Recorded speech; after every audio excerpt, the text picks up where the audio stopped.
नमस्कार दर्शकों, जैसा कि आप जानते हैं कि फेस टू फेस के हर अंक में हमारे साथ कोई ना कोई नई शख्सियत रहती है। उसी तरह आज भी हमारे साथ स्टूडियो में मौजूद हैं जनाब अब्दुल गनी कोहली साहब, जो कि कैबिनेट मिनिस्टर हैं हमारी जम्मू कश्मीर रियासत के।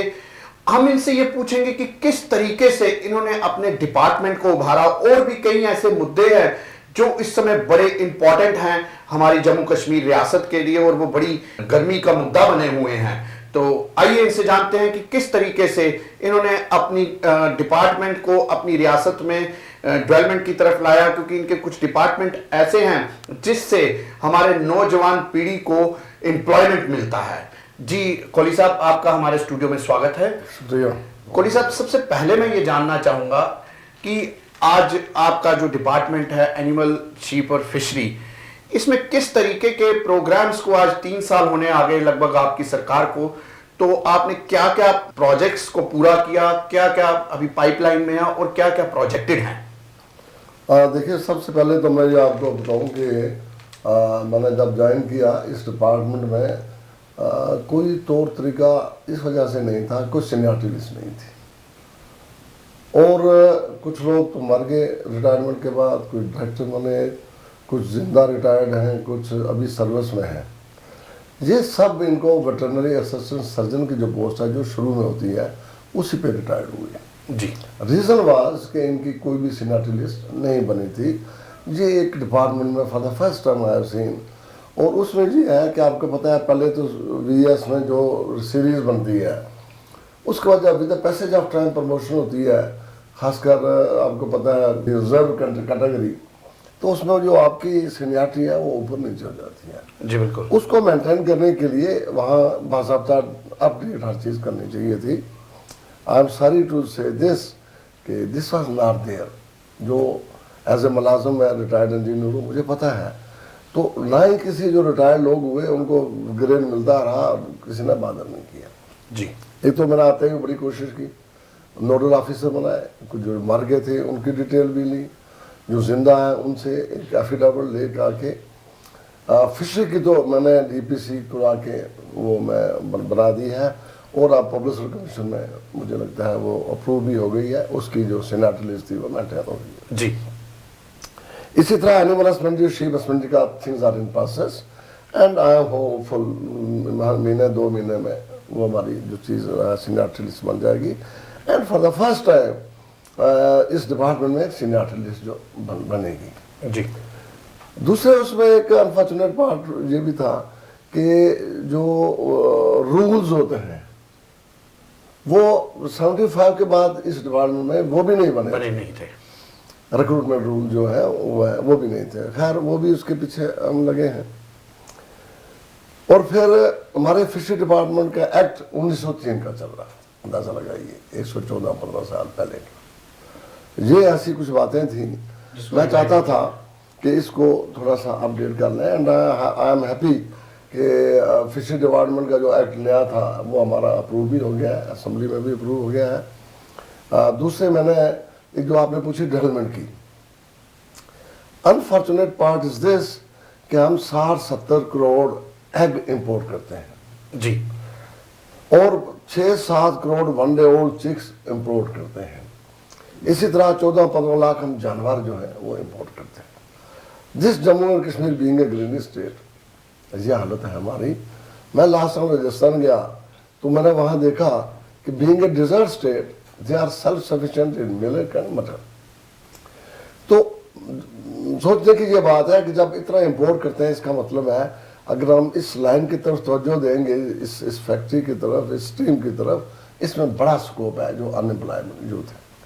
हमने उसमें काफ़ी काम कर रहे हैं, पोल्ट्री पॉलिसी भी बनाई है। खैर सम पास नहीं हुई but definitely is in pipeline. और पोल्ट्री पॉलिसी जब अप्रूव होगी इसमें ऐसे इंसेंटिव्स हैं जैसे just like small scale industry जी। तो उसमें हर आदमी जो है आसानी से उसमें काम कर सकेगा और ख़ासकर अनएम्प्लॉयड जो यूथ है वो काफ़ी अट्रैक्टिव ये पॉलिसी उसके लिए होगी। और साथ साथ फिशरी डिपार्टमेंट में भी अनएम्प्लॉयड जो यूथ है वो भी काफ़ी अब्जॉर्ब हो सकता है। बिल्कुल सही। इस वजह से कि वहाँ हमने ब्लू रेवोल्यूशन में प्रोजेक्ट लाए हैं गवर्नमेंट ऑफ इंडिया से and for the first time हमारे ब्लू प्रोजेक्ट्स जो है, ब्लू रिवोल्यूशन दैट्स कॉल्ड, ये 4 प्रोजेक्ट्स थे कंट्री में, एक मैं लाया। Okay, very good. तो उसमें ऐसा है कि उसमें हमारे महाशीर एक फिश की एक किस्म है, क्वालिटी मैं हम वहाँ उसको डेवलप करेंगे, और भी हो सकता है कुछ कर लें। तो कहने का मतलब है हमने एनिमल हस्बेंड्री में for the first time dairy village जो है वो कायम की है, for the first time in the history. And for the first time fishery department के सीड थे, हमने ले को सेल्फ सफिशिएंट बनाया है, वहाँ हैचरी बन के फर्स्ट टाइम। अदरवाइज हमारा जो डिस्ट्रिक्ट कुकर मार्क है, ट्राउट के जो सीड है वो वहीं से हमेशा पूरे कंट्री में स्टेट में सप्लाई होता था। अब हमने हर जगह हैचरी बना के वो कोशिश की है कि उसको बढ़ाने के लिए जी। मुख्तलिफ शब्दों में कहें, छोटे शब्दों में कहें तो आपने जो 4 प्रोजेक्ट में से एक प्रोजेक्ट गवर्नमेंट ऑफ इंडिया से जेएनके के लिए लाया, उससे हमारा जो अनएम्प्लॉयड यूथ है कहीं ना कहीं अकोमोडेट हो सकता है। बिल्कुल हो सकता है। ठीक, ये तो रही कोहली साहब आपके डिपार्टमेंट की बात। अब आज आप इस समय पूरे जम्मू कश्मीर के कैबिनेट मिनिस्टर हैं, तो कुछ प्रश्नों का उत्तर देना आपका भी लाजमी है। जैसे फॉर एग्जांपल सबसे पहला प्रश्न हमारा यह है कि आप ये बताएं कि जो अभी मौजूदा सरकार ने एक ऑर्डर पास किया है कि जो ट्राइबल्स हैं वो जहां भी जाएं उनको रहने दिया जाए, और कोई पुलिस की मदद के बिना उनको अगर हटाया जा सकता है तो हटाए, नहीं तो पुलिस एफर्ट्स नहीं करेगी। तो क्या ये किस हद तक सही है? नहीं, ये हो सकता है उसका प्रेस रिलीज में कहीं आया हो, बट लास्ट टाइम हमारी मीटिंग हुई थी चीफ मिनिस्टर से, ऐसी बात नहीं है कि ट्राइबल आदमी जो जहाँ चाहे बैठ जाए, ये नहीं है, नॉट एट ऑल जी। देखिए प्राइम मिनिस्टर की भी ये पॉलिसी है, ये ट्राइबल ये जो लोग हैं, आदिवासी लोग हैं, इनको कच्चा कोठा जंगल में होता है, जंगल में 3-4 कनाल जमीन होती है, कच्चा कोठा है, ये वहाँ रहते हैं। और जब समर आता है ये कश्मीर के पहाड़ों में चले जाते हैं बेचारे। वो कच्चा कोठा जो है वो बाद में गिर जाता है, गिर जाता है। जब ये वापस आते हैं वो गिरा होता है, उसको दोबारा तामीर करता है। उसमें थोड़ी सी मुश्किलात आई उन लोगों को, थोड़ा सा शोर भी उन्होंने किया, ऐसी बात नहीं है। अब हमने अपने डिपार्टमेंट फॉरेस्ट से बात करके मुझे लगता है चीज़ें जो काफ़ी हो गई हैं, we are coming towards a better, उन लोगों के साथ अप्रोचमेंट करके जी। ये हरगिज़ नहीं बात कि जहाँ किसी को जो नोमैडिक है वो ज़मीन ले, ऐसा नहीं है। मैं ये कहता हूँ क्योंकि मुझे बड़ा ज़्यादा कंसर्न है, and for your good information, जो नोमैडिक जो बकरवाल है मेरी कालाकोट कॉन्स्टिट्यूंसी में मुझे लगता है 70% लोग हैं जी। तो हम ये चाहते हैं, और पॉलिसी में भी यही होना चाहिए कि जहाँ जहाँ ये लोग बैठे हैं, एक तो उनको रिहेबिलिटेट किया जाए।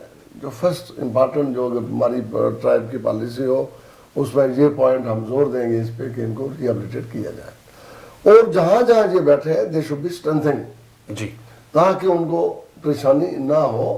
और ये सही बात है, ये हरगिज़ ना गवर्नमेंट की पॉलिसी हो सकती है, ना मैं इसको कहूँगा जहाँ वो चाहे। ये ठीक है, फॉरेस्ट एक्ट जो है गवर्नमेंट ऑफ इंडिया का वो अभी यहाँ लागू नहीं हुआ है। अकॉर्डिंग टू दैट जंगल में ये लोग कहीं भी जाके कच्चा कोठा बना के रह सकते हैं। ये गवर्नमेंट इंडिया ऑफ इंडिया का फॉरेस्ट एक्ट है। जी जी, मतलब आपका छोटे शब्दों में कहना है कि जैसे बाहर एक ऐसा निकल के आया था कि ये कहीं भी जाके बैठ सकते हैं, चाहे शहर की जमीन है चाहे कहीं है, तो जहां इनको जगह मिले वहां बैठ सकते हैं, तो वहां अपना गुजारा कर सकते हैं। ऐसा कुछ नहीं है, ऐसा नहीं है, ऐसा नहीं। मतलब जो जहां ये पुराना जंगलों में अगर कहीं एक कोठा डाल के रहते थे, तो वो जब टूट जाता है तो गवर्नमेंट ने कहा है कि वापसी वहां रह सकते हैं, उनको हवा पानी मिले वहां। और उनको वहां भी क्योंकि लोकल तौर पे जो किसी डिपार्टमेंट के हूँ, चाहे मैं भी उसका मंत्री क्यों ना हूँ, छोटे लेवल पे जो है वो थोड़ी सी गलती करने से डिपार्टमेंट जो है बदनाम होता है और इनको जो है परेशानी होती रही है। ये सही बात है। जी, कोहली साहब आपने बड़े अच्छे शब्दों में इस मुद्दे को ब्रीफ किया।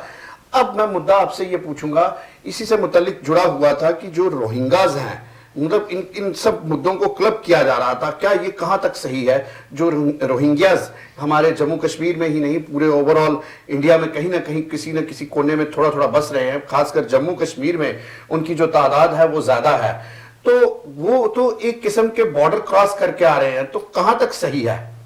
देखिए, इसके लिए ये पार्टी की पॉलिसी है। मैं आई नॉट अथोराइज्ड कि पार्टी की क्या पॉलिसी है, ना मैं उस पर कमेंट में कर सकता हूँ।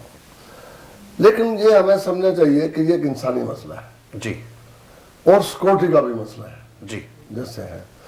तो क्योंकि अमूमन देखिए हमारे पास दलाई लामा जी लास्ट टाइम आए, उनको एक यहाँ पनाह मिली हमारे कंट्री में, वो एक पॉलिसी है मुल्क की भी, लेकिन वो कंडीशनल इस लिहाज से हो सकती है कि हमें अपने मुल्क की सिक्योरिटी का, हमें अपनी रियासत की सिक्योरिटी का जो है वो फर्स्ट प्रायोरिटी है, उस वो फैक्टर भी कंसिडर करना चाहिए। और एक इंसानी मामला है, इसको भी कंसिडर करके हम आगे चलेंगे। ये दोनों बातें जो है कंसिडर। सर मैं आपकी जानकारी के लिए बताऊं, शायद आपको ये पता होगा कि जो कल चला गया, कुछ हमारे जो जर्नलिस्ट भाई हैं वो इनके कहीं जहां ये रहते होंगे गलत तरीके से रह रहे होंगे, तो उनके कोई फोटोग्राफ्स या कुछ ऐसा लेने गए और इन्होंने अमूमन उन पे फिजिकली अटैक किया, हमारे लोगों के कैमरास भी छीने। तो ये किस हद तक सही है? देखिए मुझे तो इस इंफॉर्मेशन ये है नहीं है, अगर है तो गलत बात। जर्नलिस्ट वो हर जगह जा सकते हैं, ज़्यादा थोराइज्ड टू गो, हरगिज गवर्नमेंट नहीं चाहती है, वो हैं इसीलिए है जी। आजकल के दिनों में जो डे टू डे डेवलपमेंट हो रही है, उसमें अगर हम जर्नलिस्ट की बातों को या उन पर हमला करें, ये मुनासिब नहीं है और गलत बात की है जी। अगर गवर्नमेंट चाहेगी उनके फोटो लेना तो वो अपने साथ सिक्योरिटी लेके भी ले सकते हैं। तो उन्होंने एट रैंडम, जब इनका काम है जर्नलिस्ट का, तो उनको हमला नहीं करना चाहिए। ये ग्रेसफुल चीज नहीं लगता नहीं है कि ये जो रोहिंग्याज है, जब हमारे बॉर्डर से एक पासपोर्ट प्रॉपर तरीके से गवर्नमेंट ऑफ इंडिया, मतलब हर कंट्री का एक नॉर्म है कि पासपोर्ट होना चाहिए तो हम किसी दूसरी कंट्री में एंटर कर सकते हैं। तो जब ये हमारे बॉर्डर को क्रॉस करके आ गए, इट मींस कि इज जस्ट लाइक मिलिटेंट्स। देखिए इसमें ये यहीं जम्मू कश्मीर में नहीं है, ये काफी और कंट्रीज में भी है जी। और कंट्री के अलावा हिंदुस्तान के बाकी दूसरे हिस्सों में भी है जी। इसके लिए हमारी जो कंट्री की पॉलिसी है, स्टेट की पॉलिसी है, वो हमें देखनी पड़ेगी। जो पॉलिसी बनेगी हम उसके साथ उसको अडॉप्ट किया जाएगा, जो सेंट्रल गवर्नमेंट इसमें पॉलिसी बनाएगी। बहुत बढ़िया बात कही कोहली साहब आपने हमारे जर्नलिस्टों का भी हौसला बढ़ाया कि हम लोग कहीं भी जा सकते हैं। आपने ये बिल्कुल ठीक कहा और आप हमारी सपोर्ट में हमारे साथ खड़े हैं। जी कोहली साहब, एक और चीज पूछना चाहूंगा, एक और मसला जो कठुआ वाला इस समय मसला काफी गरमाया हुआ है, अभी तक हल नहीं हो रहा, क्या कारण है उसका? देखिए जब ये वाकया हुआ मैं भी गया, मेरे साथ चौधरी जुल्फकार थे वहीं उसी गांव में जहाँ की वो लड़की थी जी। मुझे 2 वजह से जाना पड़ता है। कैश मिनिस्टर्स भी देखना चाहिए गवर्नमेंट की तरफ से, और जैसे गुज्जर बरादरी के जो लोग हैं ये एक्सपेक्ट भी हमसे करते हैं। दोनों फैक्टर मेरे सामने थे, हम वहाँ गए। वहाँ ये फैसला हुआ, चाहे लोकल पुलिस हो चाहे क्राइम ब्रांच हो, ये इसको देखेगी। पिछले दिनों हमारी मीटिंग हुई चीफ मिनिस्टर के साथ, तो उन्होंने कहा, हमारी पार्टी के सब लोग थे, जो इशू उठा, तो मैडम ने कह दिया कि ये तो हमसे ऑलमोस्ट मामला हल हो गया है, अब हमने कोर्ट में जाना है जी। आपको फैक्टर पीछे रहने की बात नहीं है कि इसमें इन्वेस्टिगेशन जो होना था दैट्स डन। अब इस वक्त एक मामला जो है कोर्ट में चला गया है, उसको हम रेफर करें। ये हम सब हमारे भारतीय जनता पार्टी के नेता लोग थे, उसमें मिनिस्टर भी थे, पार्टी के जो हमारे वर्क थे, डिपार्टमेंट हमारे लोग नुमाइंदे, तो उनके सामने मैडम ने ये बात क्लियर की कि अब इस पर इतना काम भी हो गया है और अच्छे अफसरों। मेरा ये मानना था कि देखिए मैं पार्टी की बात नहीं कर रहा हूँ, ये मेरी इंडिविजुअल राय है, हमें अपने पुलिस पर जरूर भरोसा करना चाहिए जी बिल्कुल। बहुत और अगर हमें किसी जो सिट बनाई है उसमें जो अच्छा अफसर काम ना करने वाला हो, जिस पे शक हो, that should be change immediately. जी बिल्कुल। जी जी। मतलब आपका कहने का मतलब है कि हमें अपनी पुलिस पे पूरा यकीन करना चाहिए और वो अच्छे तरीके से इसका रिजल्ट निकालेंगे। और अगर किसी अफसर जो सिट बनाई हुई है उन्होंने जी, वो जो ग्रुप होता है जी सिट बनी है जो बिल्कुल, उसमें अगर कोई अच्छा अफसर काम नहीं कर रहा है इमीडिएटली तो उसको मूव करना चाहिए। जी कोहली साहब, इसके साथ साथ ये मुद्दा है कि आपकी कॉन्स्टिट्यूएंसी कालाकोट, सुंदरबनी और नौशहरा में इस समय काफी सर्दी गर्मी देखी जा रही है। काफी दिनों से वहां लोग स्ट्राइक पे है, हड़ताल पे है, आम जनता अस्त व्यस्त हुई है, कामकाज कारोबार अस्त व्यस्त हुआ है। तो क्या लगता है कि कितनी देर तक इस चीज का हल निकल जाएगा, जो कि कुछ निकला भी लेकिन उन लोगों को अभी ये चीज एक्सेप्टेबल नहीं है? देखिए यहाँ लास्ट टाइम किश्तवाड़ में भी, कुछ कश्मीर में भी और हमारे बिलावर में भी और बसोली में भी एडिशनल डीसी बिठाए जी। चीज़ें वर रनिंग स्मूथली, कोई ऐसी बात नहीं थी। अचानक इन्होंने कोटरंगा में एक एडिशनल डीसी जो है बैठा दिया। थोड़ा सा गैप कम्युनिकेशन रहा उस फैसले में, अब ज़्यादा एलाबोरेट मैं नहीं करूँगा, कुछ गैप कम्युनिकेशन रहा, उससे ये बात बड़ी वाकई नौशहरा का बड़ा पुराना लोग हैं, वो डिमांड तो डिस्ट्रिक्ट की करते थे बहुत पहले से जी। और वहाँ म्यूनसिपलिटी भी है, डिवीजन के बड़े ऑफिसर्स हैं वहाँ। यही हाल कालाकोट में डिवीजनल ऑफिसर तो नहीं है, लेकिन एक अच्छा जो सब डिवीजन लेवल पे ऑफिसर्स हैं वो वहाँ काम कर रहे थे। मैंने 2-3 बातें कही ये कि एक तो हमारा एट एज ऑन टुडे जो डिस्ट्रिक्ट हेडक्वार्टर है वो राजौरी है। डिस्ट्रिक्ट हेडक्वार्टर राजौरी से कालाकोट कितना है और नौशहरा कितना है? जी बिल्कुल, वो ऑलमोस्ट बराबर है, कोई 2 किलोमीटर का फर्क पड़ता है जी। नंबर 2 पॉइंट मैंने उनको ये बताया कि पेरीफ्री एरिया कालाकोट की वो बनती है अबाउट 82-85 किलोमीटर जी, जबकि नौशहरा की बनेगी 40-50 किलोमीटर जी। तो ये फैक्टर जो है जियोग्राफिकली किसी चीज को फिक्स करने के लिए हमें अपने जहन में रखने हैं। उससे ये पता लगा कि कालाकोट का नंबर सबसे ज्यादा आता है जी, फिर नौशहरा का नंबर बनेगा। मैं तो चाहता हूँ लोगों की जो डिमांड है, एस्पिरेशन है, हमें कोशिश करनी चाहिए कि फुलफिल करनी चाहिए। अब हमें जोड़ा गया है कोटरंगा के साथ। कुछ लोग ये अफवाह फैला रहे हैं जी हमें काला कोटरंगा के साथ मिलाया जा रहा, हरगिज नहीं, हरगिज नहीं, हरगिज नहीं। ये गलतफहमी है और गलत बात है जो फैलाई जा रही है। अगर हमारे कोई एडीसी आके बैठता है तो जब 15 दिन के लिए बैठेगा, he will be stationed at Kalakot. वो कहीं से आए, वो राजौरी से आए, वो जम्मू से आए, वो किसी जगह से आए। कुछ लोगों को ये है, मुझे इसमें ये नहीं है खदशा कि मैं कहता हूँ राजौरी नजदीक है वहीं से दे दो, हमें कोई उसमें एतराज नहीं है। मेरी सिर्फ डिमांड यही थी कि कालाकोट को किसी भी लिहाज से आप पीछे नहीं कर सकते, ना मैंने नजरअंदाज नहीं कर सकते हैं। उसके लिए मैंने वकालत की और मुझे एडिशनल डिप्टी कमिश्नर मिला जी। बल्कि खुश आइन बात ये भी है कि 8-9 पंचायतें हमारी जो अपील है बड़े दूर दराज कालाकोट से, वो ऑलरेडी इस कोटरंगा के साथ जी। सो दैट वे इस मीन्स कि हमारे कालाकोट में कुछ एरिया में 15 दिन रहेगा और बाकी जो एरिया है वो 15 दिन यहाँ, फॉर द फुल मंथ हमें उसका फायदा हो रहा है। मतलब आपका कहने का मतलब ये है कि जो अभी तक ये जो सिस्टम वहां बॉयल है, गर्म है, तो वो क्या, उसका क्या कारण है? देखिए कालाकोट में मैं तो सेटिस्फाइड हूँ। अब जो एस्पिरेशन नौशहरा की है और सुंदरबनी के हैं उसके मतलब मैं कुछ नहीं कर सकता जी। नहीं, लेकिन आप इस समय कैबिनेट मिनिस्टर है, इसको, इस मसले को हल करने के लिए क्या तरीका सोचते हैं? कमेटी बनाई है गवर्नमेंट ने, इसको दोबारा देख लेंगे, रिकंसिडर करेंगे, उसमें क्या निकलता है वो हमें इंतजार करना चाहिए। बहुत बढ़िया बात, बहुत बढ़िया बात। अब सर, हर चीज से हटके, पॉलिटिकल लेवल से हटके, मैं एक बड़ा इंसानी प्लेटफॉर्म पे आपसे एक प्रश्न पूछना चाहूंगा जो कि आज हमारे नौजवान पीढ़ी को खा रहा है। हमारी नौजवान पीढ़ी आज ड्रग्स की तरफ बढ़ रही है और हमारी जम्मू कश्मीर रियासत में ड्रग्स का बोलबाला, हमारे जवान ड्रग्स के शिकंजे में आ रहे हैं। हालांकि हमारे जो मौजूदा डीजीपी है और जो chief minister, honourable chief minister हैं, उन्होंने इस पे काफी बड़ी मुहिम छेड़ रखी है। तो क्या कहना चाहते हैं, क्योंकि आप कैबिनेट मिनिस्टर है और नौजवान पीढ़ी आपसे जुड़ी है, आपसे आशीर्वाद लेके आगे बढ़ रही है, तो क्या कहना चाहते हैं, किस तरीके से इस पे नकेल लगाई जाए ताकि हमारी रियासत में ही नहीं, हमारे देश में भी नशे के व्यापारियों को, नशे को नस्ते-नाबूद किया जाए? देखिए मैं बताऊं, अगर मैं राजौरी की बात करूं जिसका मुझे ज्यादा पता है जी, पूरी स्टेट में भी वही हाल है।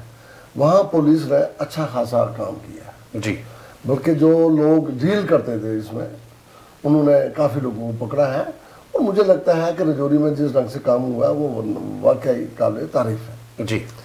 मेरी एक राय थी इसमें कि इसके लिए एक स्पेशल स्क्वाड जो है जी बनाया जाए, very much under monitoring police करेगी, पुलिस ही से एक स्पेशल स्क्वाड जो है अगर हम वो बना लें उसमें, मुझे लगता है कि उससे में ज्यादा रिजल्ट ओरिएंटेड जो है वो बात जो है बन सकती है। जी जी। जी बिल्कुल ठीक कहा आपने कि भाई अगर एक स्क्वाड बनाया जाए जो पर्टिकुलर ड्रग्स पैडलर को पकड़ने के लिए, ड्रग्स लेने वालों को पकड़ने के लिए हो, तो उस पर काफी ज्यादा नकेल कसी जा सकती है। देखिए कोहली साहब, आप एक नॉलेज का भंडार है, बातें तो हमारे पास इस बहुत ज्यादा है करने को, क्योंकि हमारी रियासत चाहती है कि काबिल मंत्री हों और उनसे हम उनकी बातों को सुने, क्योंकि हमारा ये चैनल और हमारा ये पोर्टल देश विदेश के हर कोने में चलता है। तो इसलिए समय की नजाकत को देखते हुए आपसे इजाजत लेते हैं, फिर हाजिर होंगे दर्शकों, तब तक के लिए नमस्कार। मैं मशकूर हूँ कि आपने बुलाया और मुझे अपने ख्यालात जो है वो अज़हार करने का यहाँ मौका मिला। बहुत बहुत शुक्रिया। धन्यवाद।